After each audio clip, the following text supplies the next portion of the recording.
Hello everyone. तो आज हम बात करने वाले हैं मुगल एम्परर्स क्लास 7th की बुक से चैप्टर नंबर 4 में।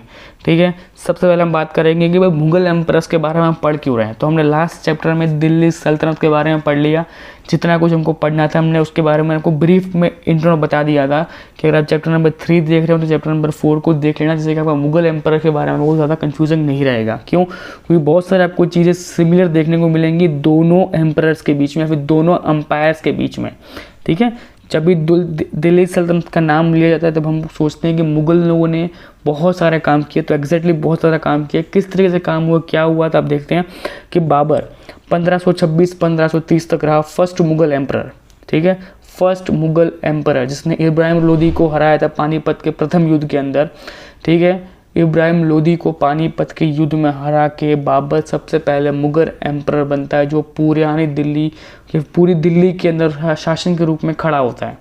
ठीक है, और वो अपने पूरे एरिया को आगरा से दिल्ली तक पूरा एक्सपांड करता है। ठीक है, और नियरली आसपास के जितने भी सब कॉन्टिनेंट्स थे उन तक पहुंचता है। But legacy left with the standard unparalleled. जिस तरीके से उसने अपने पाँव को बचाया था, जिस तरीके से उसने अपने राज्य को पूरे का पूरा स्ट्रॉन्गेस्ट के रूप में, लीडरशिप के रूप में खड़ा किया था, उसके आगे आने वाले जनरेशन्स ने उसको नहीं रखा। अब मेन प्रश्न हमका सबका आता है कि हु वर द मुगल्स, कि मुगल्स का हम कहते हैं कि मुगल्स कौन है। मुगल्स आते हैं दो ग्रेटेस्ट डायनेसिटी, या कह लो कि सबसे बड़ी लाइन एज के रूलर्स के रूप में आते हैं। किस तरीके से आते हैं? Mother side they are dedicated to the of a Genghis Khan and father side they are become the Timurs. मतलब कि जब वो उनको बोला जाता है कि आपकी जो दोनों की कंबाइंड ब्रीड थी उसको मुगल क्यों कहते हैं, क्योंकि मुगल लोगों की जो माँ थी वो चंगेज़ खान की मदर्स के रूप में जान जाती थी, कि जिसने चंगेज़ खान को पैदा किया था उसकी मम्मी थी चंगेज़ खान की, उस वंश की थी। और जो उसके फादर थे वो तैमूर थे, मतलब वो भी एक तुगलक वंश के राजा थे।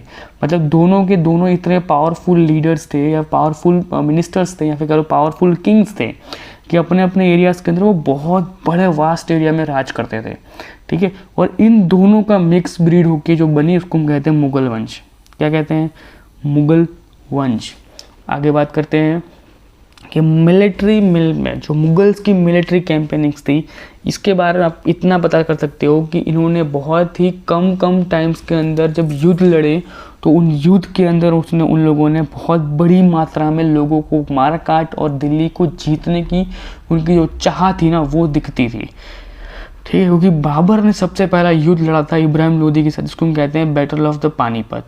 उसके बाद हुमायूं ने उसको वापस ले लिया। ठीक है, 55 के अंदर उसने उसको वापस ले लिया। किसने? हुमायूं ने। क्लियर। और उसके बाद आपका अकबर आ गया। अकबर ने चित्तौड़, रामथरबोर, बंगाल, कश्मीर, ये सबको अपने गुजरात, बिहार, इन सबको उसने अपने अधीन बहुत बहुत बहुत कम टाइम में कर लिया। ठीक है, क्योंकि उसको दिखता था कि सारे मेजर पॉइंट्स जिसको मेरे को जीतना बहुत ईजी रहेगा। ठीक है, उसके बाद आपका हो गया Jahangir took the campaigning against the Sikh and omens, कि सिख और जो ओमन्स लोग थे जो धीरे धीरे एक स्ट्रगल के रूप में एक वहीं से फूट रहे थे कि हमको भी युद्ध लड़ना चाहिए, हमको भी हमारा विस्तार का प्रकटन करना चाहिए। तो उसमें जहांगीर ने जाके उन सबको कैंपेनिंग के अगेंस्ट में, मतलब उन सब के लिए जहांगीर ने साथ दिया। फिर शाहजहाँ ने जाके अहमदाबाद और बीजापुर के युद्ध को, वहाँ के जो लोग थे उन सबको संभाल लिया था। औरंगजेब टुक अ बैटल ऑफ डेक्कन।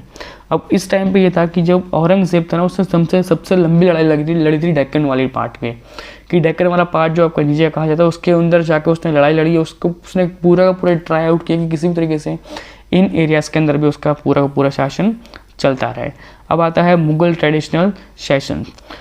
अब सिंपल सी बात है कि जो मुगल लोग थे वो एक चीज़ में नहीं मानते थे। मुगल लोग ये चीज़ नहीं मानते थे कि राजा का बेटा राजा बनेगा। दे वॉज ट्राइंग टू गिव, जो डिज़र्व करता है या जो जिस तरीके से चलता है वो उस तरीके से रहेगा। मतलब सिंपल ऐसा नहीं बोल रहा हूँ कि उनके वंश को छोड़ के कोई और बनेगा, नहीं। मुगल वॉज स्ट्रेट फॉरवर्ड कि भाई घर का सबसे बड़ा बेटा, कंपलसरी नहीं है कि घर का सबसे बड़ा बेटा ही उस राजगद्दी पर बैठेगा, नहीं। दे वॉज क्लियर अबाउट इट कि अगर मेरे 4 पोते हैं तो उन चारों के ऊपर मैं इक्वल अपनी प्रॉपर्टीज़ को डिवाइड करूँगा उन प्रॉपर्टीज़ को इक्वल डिवाइड करने के बाद जिसके अंदर डिजर्विंग पावर होगी, जो मानता है कि मैं सबसे ज़्यादा डिजर्विंग कैंडिडेट हूँ, वो उस राज्य का राजा बने।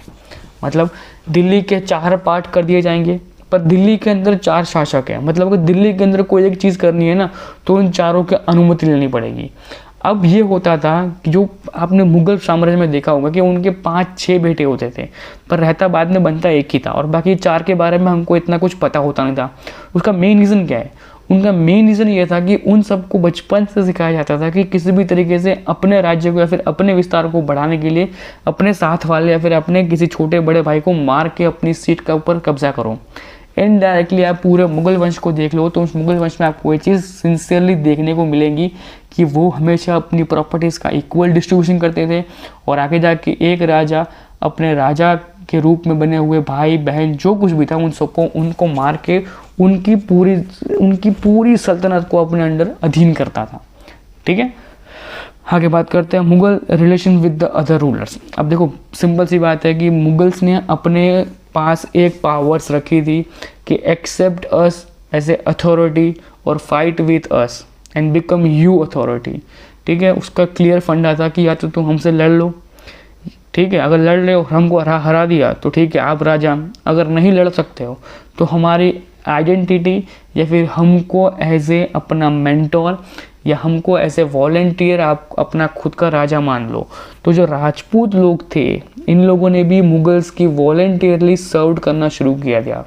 दे हैज़ बीन ट्राई कि भाई एक काम करो, अभी के लिए सिचुएशन हमारे हाथ में नहीं है, राइट, क्योंकि उन सबको पता था कि राजपूत वंश जो था वो कोलैप्स होने में कहीं ना कहीं बन चुका था। क्यों?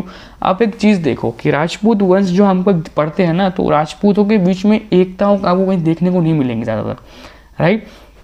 तो इन चीज़ों का फ़ायदा मुग़ल लोगों ने बहुत ज़्यादा उठाया था। मुग़ल लोगों को पता था कि कहीं ना कहीं जो राजपूत राजाएं हैं वो हमारे लिए सबसे बड़े ट्रिगर पॉइंट हैं, कि अगर इनको हमने हराया नहीं ना तो ये एक दिन हमको बाहर खदेड़ देंगे। तो इनको भी पता था कि भाई इन सब के बीच में एक चीज़ की कमी और वो है एकता, कि ये लोग एकजुट होकर नहीं रहते हैं। चाहे किसी भी राज्य का, किसी भी राजपूत राजा का बहुत बड़ा विस्तार हो, चाहे उसके पास हज़ारों लाखों की सेना हो, फिर भी वो उसके एम्परर के साथ था एक मामूली से किसी भी एक मुसलमान राजा के सामने उसकी पूरी की पूरी धराशय हो जाती थी। क्यों? क्योंकि उसका साथ देने वाला कोई और दूसरा राजपूत राजा होता था। तो इसी एक रीज़न्स के कारण बहुत सारे राजपूत राजाओं ने इस टाइम पे ये सोचा कि भाई किसी की अगेंस्ट में जाके खुद का एम्प्रेस खो देना या खुद की पूरी जहांगीर को खो देना और उसके ऊपर आगे जाके किसी मुसलमान का या फिर किसी और वंश का लागू पड़े, इससे अच्छा है कि यहाँ से हर एक चीज़ को स्टॉप करके चेंज कर दिया जाए। इसलिए राजपूतों ने दिमाग लगाया, यहाँ पे बोला कि हम लोग मुगल्स को वॉलेंटरी सपोर्ट कर रहे हैं, ठीक है, उनके साथ नहीं है पर उनको हम लोग वॉलेंटरी सपोर्ट कर रहे हैं। ओके, मुगल गिव्स द महासाब या फिर जहांगीरदार, उनका एक काम था कि वो लोग मदद कर रहे थे उनकी अपनी ज़मीन को या फिर अपनी एरियाज टेरिटरीज को एक्सपांड करने में। क्यों? वो लोग एक जगह से दूसरी जगह जाते थे और वहाँ जाके कोई भी राजा होता, कोई भी मुग़ल राजा था, उसके बारे में वो बताते थे कि भाई अभी देखो अभी हमारे अकबर राजा हैं और वो चाहते हैं आपके इस एरिया का फिर आपके इस राज्य से हम लोग को हमको सपोर्ट चाहिए कि आप या तो वॉलेंटरी हमारे अंदर मिल जाओ या फिर युद्ध करो, आपकी जो इच्छा हो। अगर युद्ध के लिए मानता है तो ठीक है, युद्ध करके उस राजा को वहाँ से ख़त्म करके खदेड़ के वहाँ पे एक खुद का इंसान रखते थे, राइट, जो हमने लास्ट लेक्चर्स में पढ़ा था। जब खिलजी और तोमर्स लोगों ने क्या किया था, खिलजी और तुगलक ने क्या किया था, अपने द्वारा निमित्त इक्ताओं और महाइक्ताओं को रखता था, ठीक है। उस तरीके से इसने भी अपनाया था कि मुग़ल लोगों ने भी वो किया कि भाई या तो पूरे राज्य को समाप्त कर दो और वहाँ पे अपना ताकत शुरू कर दो। अगर वो मानता है कि हमको संगति करनी है, हमको वॉलंटरी आपके साथ ज्वाइन होना है, ज्वाइन कर लो। तो ये सब कुछ कौन कर रहा था? तो जहांगीर कर रहे थे। क्लियर? ओके। दूसरी बात क्या थी कि इन सब की मेन सोर्स ऑफ इनकम कहाँ से थी? टैक्स के रूप में थी। अगर आप किसी के साथ मिल रहे हो, सिंपल सी बात है, उसको आप किसी के अंडर काम कर रहे हो तो आपको भी किसी ना किसी को खुश करना पड़ेगा, राइट। जैसे कि कोई स्टेट हो, स्टेट्स को चलाने के लिए क्या चाहिए? तो टैक्स चाहिए, टैक्स मिलेगा तभी गवर्नमेंट एम्प्लॉय की सैलरी बनेगी, तो रोड, रास्ते, इलेक्ट्रिसिटी, एजुकेशन, सीएम के खुद के हेलीकॉप्टर्स, सब कुछ कहाँ से होंगे? यहीं से होते हैं। आगे बात करते हैं अकबर की पॉलिसीज़ के बारे में। तो अकबर के जितने भी वर्क हैं वो आपको एक ही बुक से मिलेंगे, जिसको हम कहते हैं अब्दुल फजर ने लिखी थी अकबरनामा। किसने लिखी थी? अब्दुल फजर ने लिखी थी अकबरनामा। अब अकबरनामा का अंदर 3 स्टेजेस के लिए डिवाइड किया था कि अकबरनामा के अंदर उसने 3 पार्ट में अकबरनामा को डिवाइड किया था। इसमें अकबर के हर एक रीजन्स के बारे में, अकबर के हर एक काम के बारे में डिटेल्स में बताया था। ठीक है। एक और चीज़ थी कि अकबरनामा लिखते टाइम पे अब्दुल फजर उसकी पूरी कम्युनिटी में से वन ऑफ द उसका ग्रेटेस्ट, उसका अच्छा फ्रेंड था। तो आपको कहीं ना कहीं जब आप अकबरनामा पढ़ोगे या फिर अकबरनामा के बारे में डिस्क्रिप्शन में भी रीड करोगे ना, तो आपको लगेगा कि उस टाइम के हिसाब से अकबरनामा को बहुत ज़्यादा ही एक कह लो कि एक एडवांटेज के रूप में लिखा है। क्यों? क्योंकि अब्दुल फजर वो इंसान था जो अकबर का सबसे खास इंसान था, जो अकबर का सबसे बेस्ट फ्रेंड कह लो, ये कह लो कि वो था, कि जिसने अकबरनामा को इस तरीके से लिखा है कि जिसके अंदर उसने अपने वर्ड्स को भी, उसने अपनी खुद की तारीफ़ के बारे में भी और अकबर की तारीफ़ को भी डिटेल्स में लिखा था, जिससे आज भी हम पढ़ते तो हमको लगता है कि अकबर कितना बड़ा शासक होगा। उसमें शासक था, राइट, क्योंकि उसके चर्चे एक जगह नहीं थे, उसके चर्चे पूरे विश्व में उसके उस टाइम पे हो रहे थे कि एक 15 साल का एक युवक जो मुगल एम्परर है, अकबर बनता है, दिल्ली की गादी बैठता है, उसको कुछ नहीं पता है, फिर भी वो इंसान उस आज के लेवल में उसको आज भी हम पढ़ते हैं। Akbar is divided into his kingdom into the sub governors and the subedars. जो मैंने आपको पहले बता दिया कि उनका सिंपल से स्ट्रेटजी थी। क्या स्ट्रेटजी थी कि कोलैप्स करने से अच्छा है कि उन सबको डिवाइड कर दो, और डिवाइड करने के बाद उनको सब गवर्नर्स या फिर जहांगीर या फिर सूबेदार के रूप में अपॉइंट्स कर लो। सिंपल सी बात है। इनका मेन काम क्या था कि अकबर के पास एक चीज़ थी, उसके पास जितनी बड़ी लार्ज आर्मी थी ना, वो उतना ही रेवेन्यू लोगों से कलेक्ट कर पा रहा था और वो अपनी हर एक चीज़ों को डिस्ट्रीब्यूट इक्वली कर पा रहा था। Well, Akbar was at the Fatehpur Sikri, he started the discussion. उसने जब फतेहपुर सीकरी के अंदर था ना, उसने सबसे पहले रिलीजन्स के ऊपर डिस्कशन शुरू किया था, जिसके अंदर आपके जूइश प्रीस्ट हो गए, मतलब ब्राह्मण्स, उमेरास जो सब थे, उन सब के साथ डिस्कस करना शुरू किया। और इन डिस्कशन का मेन पार्ट्स कौन थे या फिर इनमें किसने पार्टिसिपेट किया और किन लोगों ने इनके बारे में बात की। जो आपके उलमेस थे, ब्राह्मण्स थे, जिप्तिस थे, ये लोग वहाँ नहीं थे। इनके द्वारा जो बातें की गई थी या फिर इनको रिप्रेजेंट करते हुए जो रोमन कैथलिक्स थे, जो जुडिशरिस्ट थे, उनको बुलाया गया। इन लोगों ने बात की इनके बिहाफ में, ठीक है। और तभी से उसको दिमाग में आया कि तभी उसके दिमाग में आता है कि वो एक इबादत खाता का एक ऐसी जगह होती है, इबाब खाता, वो उस जब ये सब कुछ कहाँ होते है, तो फतेहपुर सीकरी के अंदर इबादत खाना ये होता है। इबादत खाना जहाँ पे सब कुछ आके डिस्कस करते हैं, इसको हम कहते हैं कि इबादत खाना। इबादत खाना कहाँ पे है? तो फतेहपुर सीकरी के अंदर है, ठीक है। आगे बात करते हैं कि जब ये सब कुछ डिस्कशन होता है तो अकबर का है मन में 2-3 चीज़ें नहीं आती। कौन सी आती है? कि सुले इल कुल, मतलब कैसे भी करके सुख शांति में सबको होना चाहिए और यूनिवर्सल पीस का मैसेज वहाँ से मिलता है, ठीक है। और यही सेम मैसेज शाहजहाँ और जहांगीर ने भी अपॉइंट किया। उसने भी अपने प्रिंसिपल्स के रूप में इन चीज़ों को रखा कि भाई ये चीज़ें इंपॉर्टेंट, इसको रखो, क्योंकि इससे बहुत ज़्यादा हमको मार्केटिंग या फिर कह लो कि हमको बहुत ज़्यादा किसी भी तरह की तकलीफ नहीं पड़ रही है, राइट। वरना होना भी चाहिए था कि हिंदू मुसलमान के युद्ध तो उस टाइम पे भी होने चाहिए थे। तो उस टाइम पे उन लोगों ने दिमाग लगाया था, उनको पता था कि कैसे भी करके देख लो। तो हम लोगों को पता ही है कि मुसलमान की चाहे जनसंख्या कितनी भी ज़्यादा हो, हिंदू की जनसंख्या हमसे ज़्यादा थी उस टाइम पे भी। तो उस टाइम पे उन लोगों ने बहुत कुछ दिमाग लगाया कि ये एक सिंपल स्ट्रेटजी बनाई थी कि यूनिवर्सल पीस, कि जिस इंसान को जो धर्म का अपमान करना है, जिस भी धर्म का सम्मान करना है, जिस भी धर्म के साथ रहना है, वो उसका इंडिविजुअल कॉल होगा। उसके अंदर किसी भी राजा रजवाड़े के द्वारा कोई भी इंटरफेरेंस किया जाएगा नहीं। अब होता भी यही है। अकबर क्या करता है कि इस चीज़ को इतना हद तक बढ़ाता है कि उसको रिचुअल्स के रूप में, लोगों तक पहुंचाने के रूप में इस हद तक घुसेड़ देता है कि अकबर का जो नाम था वो इतना बड़ा बन जाता है कि अकबर अब एक सिंपल सा राजा नहीं था, वो ब्रांड बन चुका था, ठीक है, जिसके ऊपर लोग आंख बंद करके विश्वास करते हैं। जैसे कि कपड़ों के बीच में होता है गुची ब्रांड, तो ठीक है, आप गुची के कपड़े देखोगे ना तो आपको बहुत ज़्यादा पसंद आते हैं और आपको पता है कि ये ब्रांड बहुत ज़्यादा सक्सेसफुल है, बहुत इंपॉर्टेंट है, तो एक गंदी तो होगी नहीं। तो एक वो रीज़न था। उसी तरीके से अकबर का था कि अकबर ने भी अपनी पूरी प्रिविलेज को इस हद तक बना दिया था, अपना पूरा का पूरा माइंड सेट, लोगों का माइंड सेट इस हद तक चेंज कर दिया था कि लोगों को लगता था कि बस यही अकबर सब कुछ ही, उनका माँ महिबा सब कुछ वही है। आगे बात करते हैं मुगल एम्परर्स इन 17th सेंचुरी। उसके बाद का होता है, सिंपल सी बात है, उनकी इकोनॉमिक्स, उनकी जो कमर्शियल प्रॉपर्टीज़ थी वो एक अलग लेवल पे पहुंच जाती है। क्यों? क्योंकि अब उनको मिलिट्री के पावर्स को भी अपने अधीन रखना शुरू कर लिया था। उनके पास सबसे ज़्यादा इनकम जो हो रही थी, उनकी जो उनको देने में जो कोई तकलीफ कुछ नहीं हो रहा था। उसका मेन रीज़न था क्योंकि उनके पास प्रॉपर अधीनस्थ प्रॉपरली काम कर रहे थे। कौन से? जो जहांगीर लोग थे, ठीक है।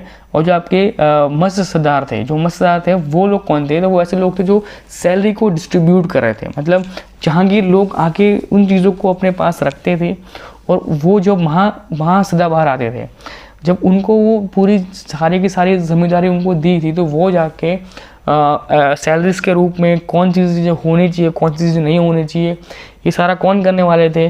तो महासबदार लोग थे। इनके पास मेन सत्ता थी इनडायरेक्टली, समझ लियो। जैसे आज हम कहते हैं ना कि किसी भी डिपार्टमेंट के सैलरी डिपार्टमेंट सबसे इंपॉर्टेंट सैलरी होती है कि भाई सारे सबकी सैलरी, सबकी लेखे जो कि उसके पास रेडी होते हैं, कौन कितने दिन आया, कौन कितने दिन नहीं आया, किस तरीके से क्या सिचुएशन कुछ भी हो, वो सब कुछ किसके ऊपर डिपेंड होता है? तो सारा का सारा आपका मत्स्यदार के ऊपर डिपेंड था, ठीक है। दूसरी चीज़, उनके जो पूरा का बैंक सिस्टम था, जो उनका मर्चेंट सिस्टम था, जो उनका ग्रुपिज्म सिस्टम था, वो सारा का सारा इकोनॉमिकली वर्ल्ड वाइड फैला हुआ था और लोगों ने इसको बहुत ज़्यादा प्रशंसा में रखा था। को लोगों को दिख रहा था कि वन ऑफ द इम्पॉर्टेंट चीज़ें अभी जो अकबर ले रहा था, वो बहुत ज़्यादा इम्पॉर्टेंट चीज़ों में अपना ध्यान दौड़ रहा था, कि उसको पता चल रहा था कि भाई ये चीज़ें अभी हमको हमारे राज्य के अंदर करनी चाहिए, जिससे कि ये चीज़ें आगे चलती रहेंगी। अब होता ये है कि जब धीरे धीरे 17th सेंचुरी के अंदर आते आते बहुत चीज़ों के अंदर मुगल एम्परर्स लोग थे वो अपनी सत्ताओं को खो रहे थे, क्योंकि उनके जो कुछ ऐसी चीज़ें होने शुरू हुई कि जब उनको ये इंडायरेक्टली शुरू, जब अकबर का शासन ख़त्म होने वाला था, तब तक बहुत चीज़ें इंडिपेंडेंटली अपने आप को प्रिविलेज करना शुरू कर दिया थी। मतलब लोगों को अब न्यूज़ मिलना शुरू हुए थे कि भाई अकबर कुछ और साल जीने वाला है, उसके बाद वो जी नहीं पाएगा, उसके बाद ये नहीं कर पाएगा।